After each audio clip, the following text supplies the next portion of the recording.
If you like stories of betrayal, stories of kingdoms, stories of, just these incredible battles, you should look at the story of David in the scripture. I mean, anywhere from the Psalms, where he goes through an expression of his turbulent experiences of depression and anxiety and his trust in God, his battles and his defeats. But there's this guy, Samuel.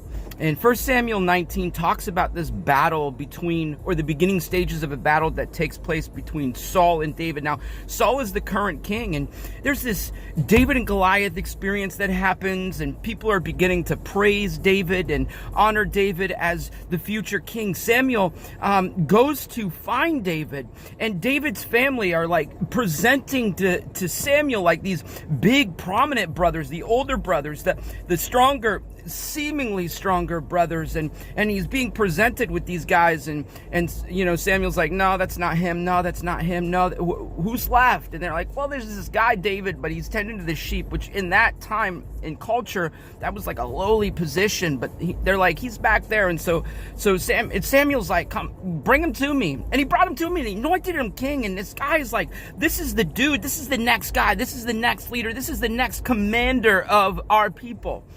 And Saul catches wind of this. Who's the current king? He gets mad. He gets furious. He gets angry. He starts to get jealous. And he plots to murder, to kill David. Now, in 1 Samuel 19, it talks about like Saul literally trying to shove a spear through David, and David narrowly escaping because of his friendship with Saul's son, who warned him of his dad's plan. And so here we are in these moments where David is on the run, which brings me to this. Like, oftentimes, we assume that on the opposite side of fear is courage. Like the opposite of fear is courage. The opposite of fear is fighting and moving forward. But the truth is that most of the time, the opposite of fear is faith. The opposite of fear is confidence and trust in the creator of the universe and what God is going to do and what Jesus Christ has done. Like, the opposite of fear, a lot of times the opposite of fear is faith. There are threats. There are threats from others. There are threats from people in your own personal life. There are threats from your own experiences. Like, sometimes the greatest threats to our life are the threats that are breathed from our own consciousness. Like, sometimes those threats come at us strong and hard and furious. And those threats are something that are within our thought life. They're within our own mind. Like, we are breathing murderous threats against ourselves. And I know that sounds ridiculous, but it is oh so true, because I've experienced and I know you've experienced. But like, in the face of fear, where threats are constant, where threats are coming at you, it might not be a threat of death.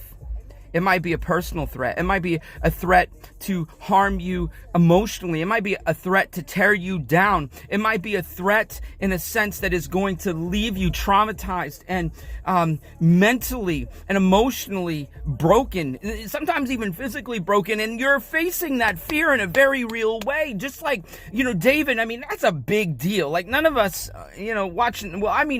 most of us now watching this video, some of you might be facing some political situations. I don't know who's necessarily watching this video right now, but you might be facing some political situations. But the truth is that for the most part, our threats aren't as huge as David and Saul, but it was real. It was present.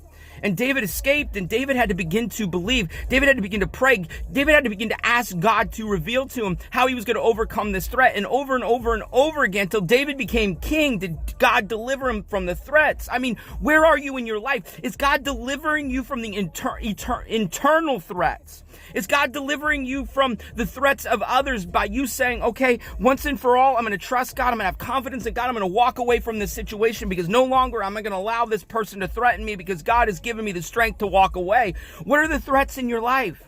What are the threats to you emotionally, spiritually, physically? What are the threats that are happening? And how can you listen to God and believe and have confidence that God is going to deliver you? He's going to pull you out. He's going to pull you from. He's going to help release you from those threats. In faith, will you overcome fear? In faith, will you have confidence to break down and move away from fear? Why? Because God can. And you've got to trust that He can release you and free you.